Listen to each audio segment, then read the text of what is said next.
If you're looking for a case under $50, the case behind me right now might actually be the one for you.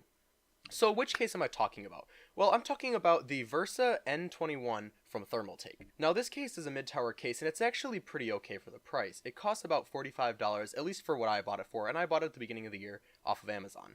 So originally when I built my computer, I built it inside of a mini ITX PC case, which isn't exactly the best idea, but for me at the time it was fine for what I wanted to do, which was just to build a cheap PC just to play a couple games on. So the Versa N21 is actually a pretty decent case. It's a mid-tower case and it can support ATX motherboards. So when we open the case up, when you look inside, you'll see right now that my cable management is kind of a rat's nest, and we'll get to the reason for that later. So other than my terrible cable management, it actually has 3 hard drive bays. You can also put an SSD in there, but right now I have 2 hard drives inside of it. It also has 3 fan mounts. It has 2 exhaust fans on the top and then 1 on the back.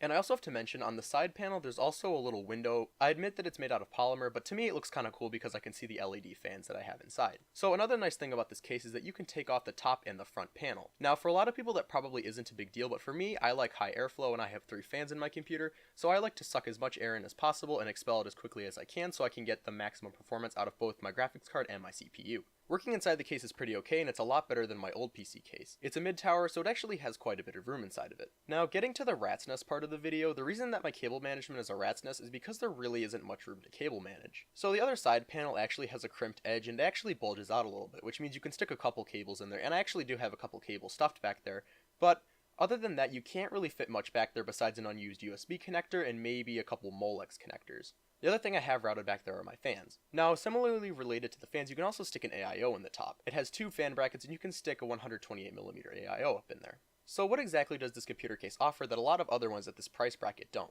Well, it actually has a door you can open up on the front, which hides the 2 CD bays, and also you can put a floppy drive in there if you're still using that, which I don't really know who'd be using a floppy drive still. So on the top it has a power button and it has a reset button, and it also has 1 USB 3.0 and 2 USB 2.0s. And I also have to say that, and this is my personal opinion, that I do personally enjoy the look of this case. Now, for a lot of people, the design of the case really doesn't matter, or if it does matter, they're looking for something like a glass side panel or something that has a ton of room to work in. For me personally, I think this case looks pretty cool. Yes, it's mostly made out of plastic and metal, but to me, I personally like it, especially the side window.